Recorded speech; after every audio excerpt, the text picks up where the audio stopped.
Hi, welcome to our second series on the unique data analysis project. In this second part, we are going to clean the data set that was scraped from Instagram in the first video in order to be able to analyze this data so that we can derive insights and make recommendations. So before we start cleaning and analyzing our data, we need to have a goal, an objective that we want to achieve. So that was the first thing I did here, created an objective so that it's going to guide our analysis. So, and the first objective that we have here is to analyze content type engagement. To examine caption themes is the second objective. Third one is to explore engagement relationship and so on. So the next thing is to actually import all the necessary libraries that we have that we need. I use them in pandas and NumPy for data manipulation, while we use matplotlib and seaborn for data visualization. And for our text visualization, we need to use word cloud to do that.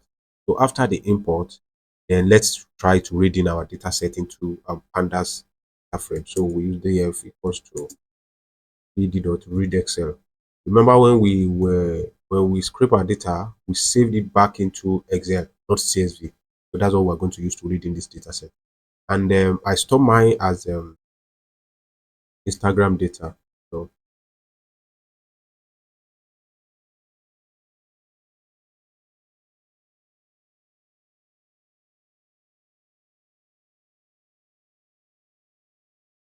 all right. So okay.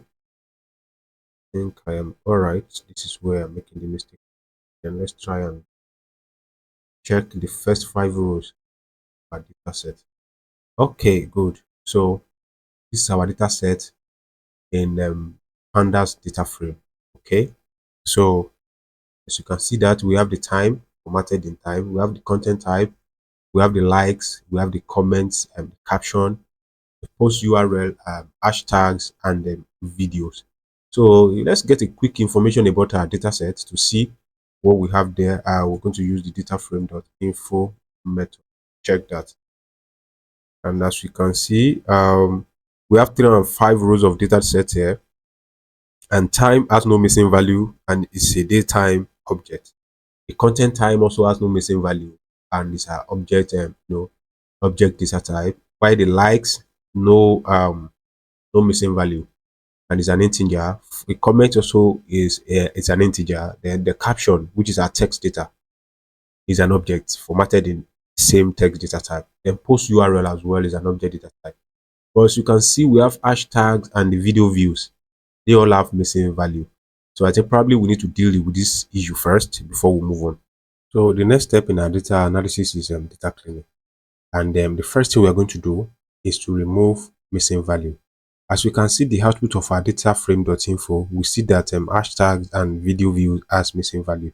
Then let's check to see the total number of missing value using dataframe.zna.sum.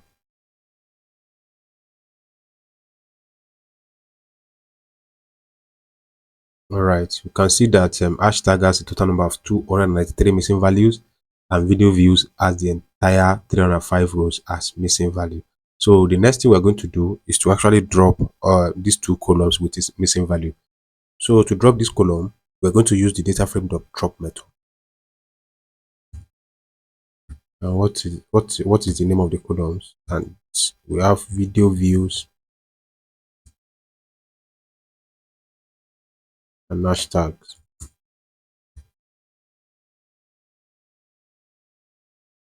So let's confirm if it has been dropped using the dataframe.add method.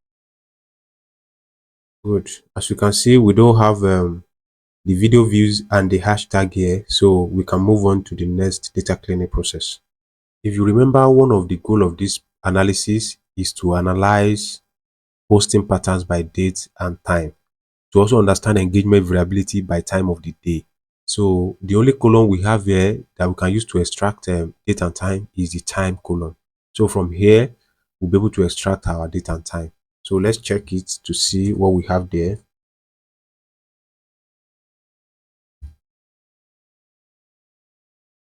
All right, as you can see, we have the date. This is this date here. Then this is the time of the day. The time is in 24 hours. We have the hour, the minute, and the seconds. So the next thing is to extract this date, the time of the day, and hour of the day. Then we also extract day of the week. Is it Monday? Is it Tuesday? On Wednesday? Yes. So we also extract that as well. So let's comment our code. Extract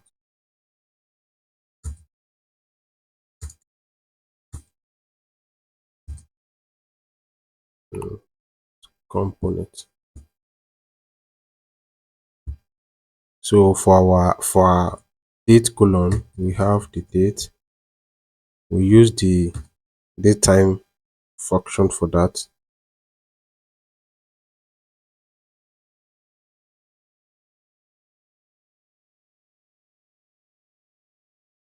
Then for our time of the day,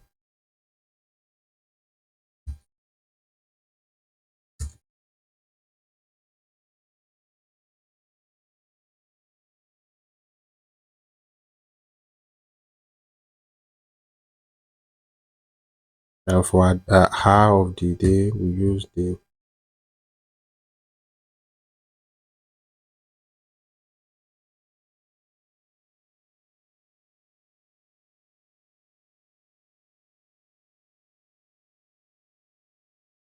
All right.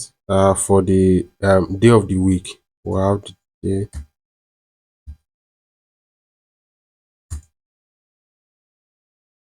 Okay.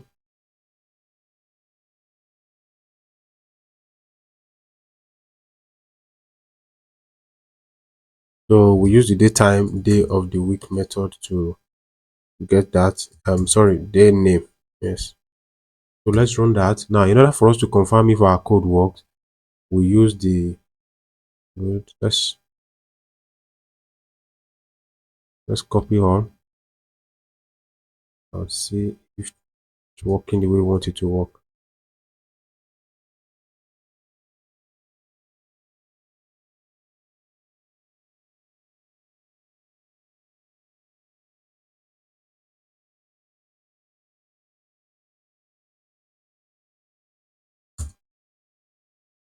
All right, so let's run that and see what we have. Good, it's working the way we want it to work. So we have the date, we have the time of the day, we have the hour, we have day of the week.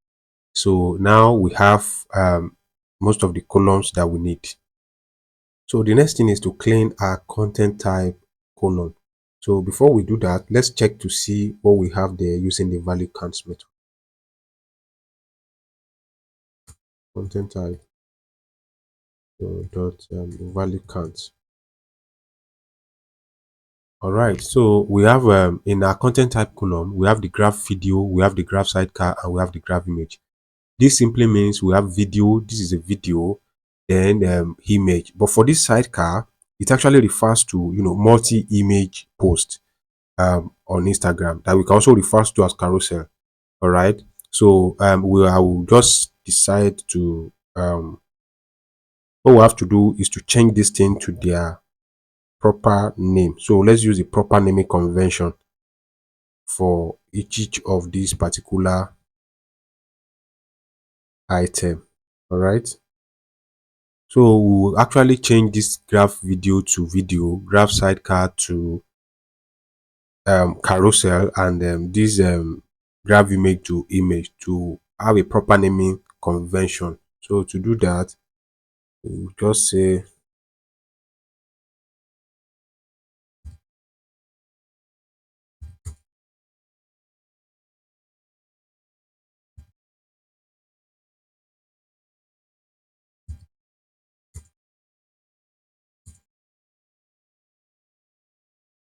so we use the replace method. Okay, this is how to do that. Now what are we replacing? We want to replace this graph video with video. So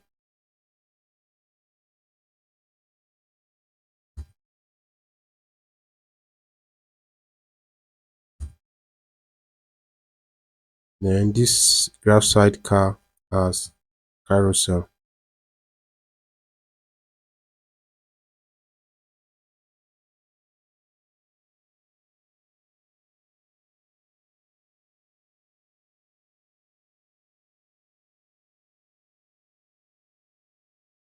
Then the last one is graph image. We'll replace that with image.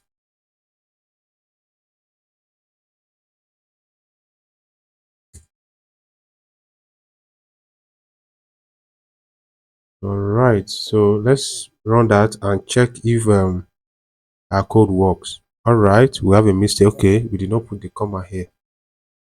Good. It's all right. So let's check that to see if what we did actually worked. All right, good. So we have the video, we have the carousel, and we have the image as formatted the way we want it formatted. So with our data set clean to some extent, now we want to start with our analysis.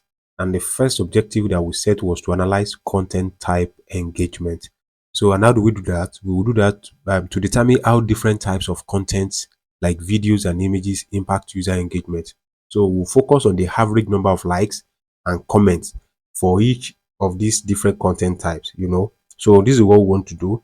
We want to see the difference between the average likes and average comments based on this content type. So and what we need to do is to find the content type by the likes and by the comments. So to do that, we'll group. All right, so let's call it group the data frame. So we'll group by using the group by method. Now what are we grouping by? We want to group by content type.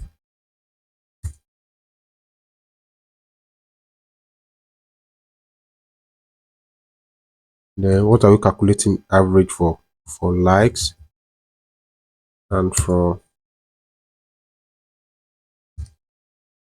comments. So the average we are calculating is the mean. All right. So let's run that and print out our. So as we can see that video has the highest average like with 54,702 likes, followed by carousel with 53,208 likes, and image has the least average likes with 40,224. Then for the comments, image received the highest average like, followed by carousel, while video does not actually perform well. So then the next thing, let's try to visualize this by plotting the bar chart for this particular analysis. Right, so we'll have to plot for likes.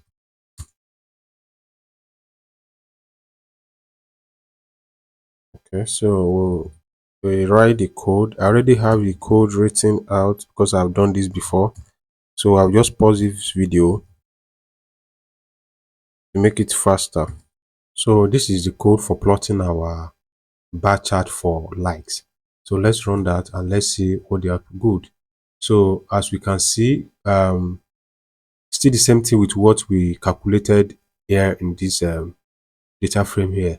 So the highest average likes go for our video. Let me minimize this so that we can see.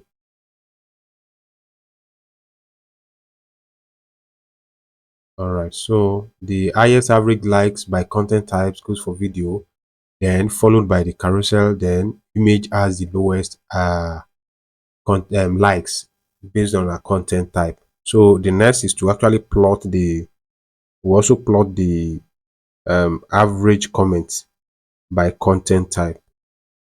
Okay, so let's run that. All right, so the same thing applicable to what we have and when we use the group by method. So for this particular data set, image has the highest comment, then followed by carousel, then followed by video. Video has the lowest engagement for this particular data set actually. So the next objective on our list is to perform text analysis on post captions so that we can identify the most common words. So I will do that by creating a data frame, of all our captions.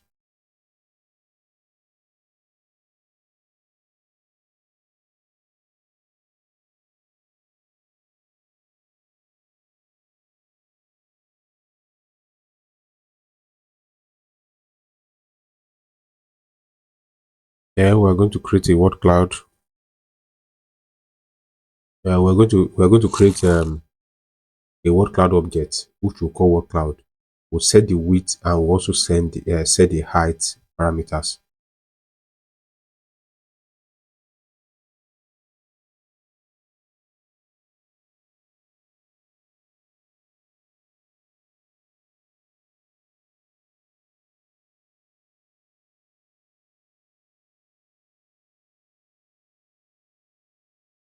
Let's set the width to 800 and let's do the height of 400. Also, we'll set the background color. Yes, let's use the background color of white. We use the background color of white.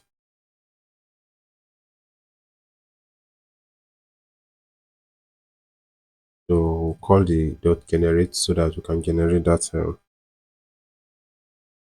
word cloud.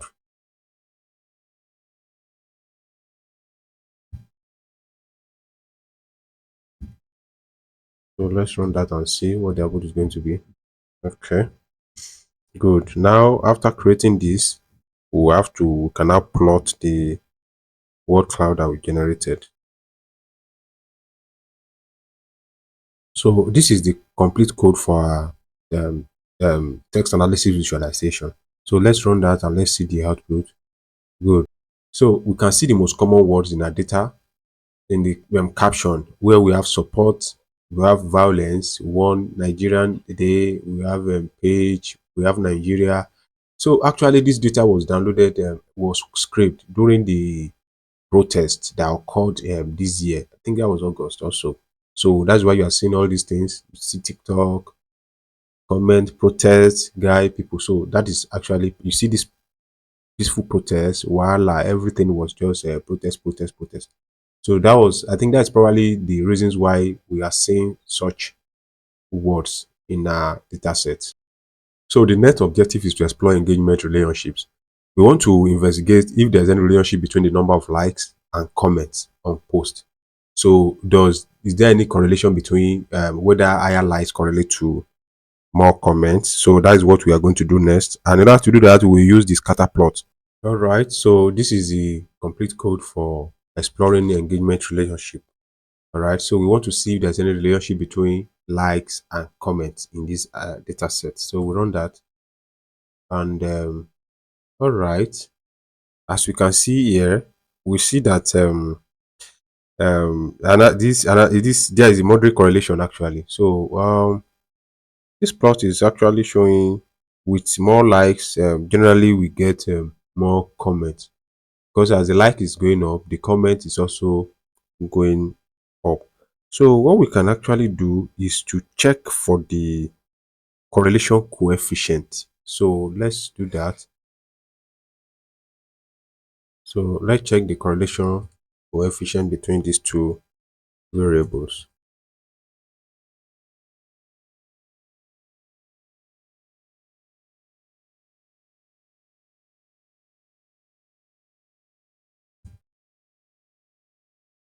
Okay, so okay, approximately we have to the correlation coefficient is 53. So this is actually a moderate positive correlation.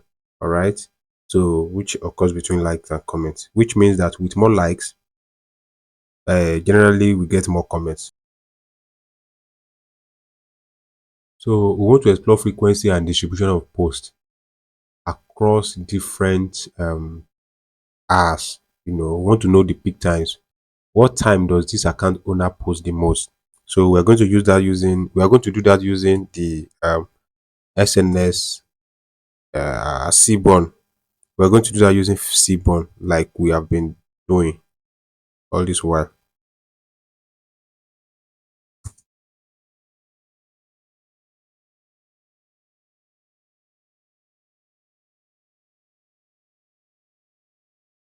All right, let's run this and then see what we have there. All right, number of posts by hour of the day. So 16 here, which is 4 o'clock, that is 4 p.m. in the evening, has the highest number of posts, followed by 6 p.m. Right, yes, followed by 6 p.m. Then we have 8 p.m. So this particular account actually posts more in the evening between 4 to 8 or so. Between 3 to 8, because this is 2 p.m. Post also at 2 p.m. So for this particular day, for this particular week rather, his highest post occurred between 4 p.m. and 8 p.m. So then let's move on to engagement variability by time of the day.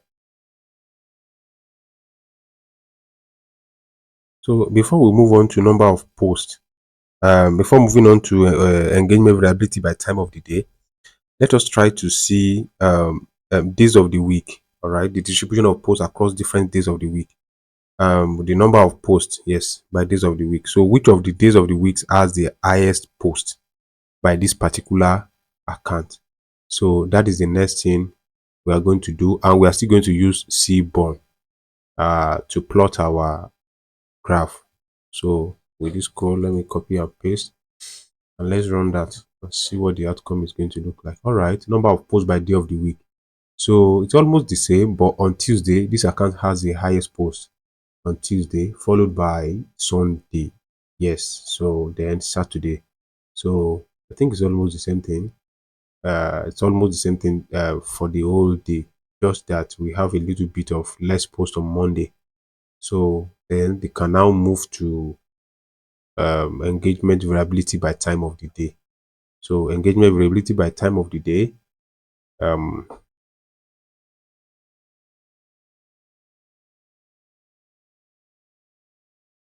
so we want to understand the engagement variability by time of the day, and we have two engagement metrics that we're using, as you can remember. We have the likes and we have the comments. So we are going to check for the likes first. We want to analyze how likes varies by hour of the day. And then since I already have the code, so let's paste that and run it. Okay, so average likes by hour of the day. Which of the hour have the highest likes? This is 3 3 a.m. People don't sleep. All right, this is the highest this is the hour that have the highest average likes, 3, followed by what, 11 p.m. also. All right, we probably were right. So the next is to actually check for the comments. Yes, that is for the likes. Then we also check for comments. Let's see if it's the same thing. All right, okay, we have, are you kidding me? We have 3, we have the 4 in as early as 4 a.m. people already on Instagram, and as early even 3 a.m. as well, just like we have it in the like. So I think to some extent we are right, we are correct. So that is for the comment, average comments by hour of the day. So people commented most by 3 a.m. and 4 a.m. Then 1 a.m. also in the midnight. All right. So the next objective is to identify top 5 best performing posts. And in order to do this, we're going to use both likes and comments as an engagement. So we had the likes, the total number of likes together with the total number of comments. Now for us to do that, so we'll create a new variable called engagement, and it's going to that will add up both likes and engagements. I mean both likes and comments rather. Okay.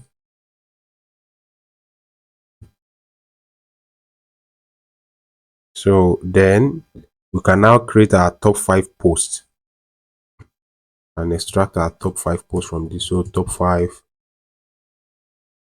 posts